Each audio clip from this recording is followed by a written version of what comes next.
Hagen foul এবং একটা সুবর্ণ সুযোগ পদরা হাই স্কুলের জন্য।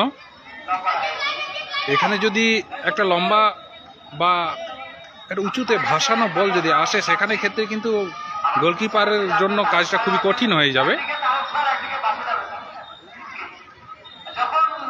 মানব প্রাচীর গড়ে তোলার চেষ্টা,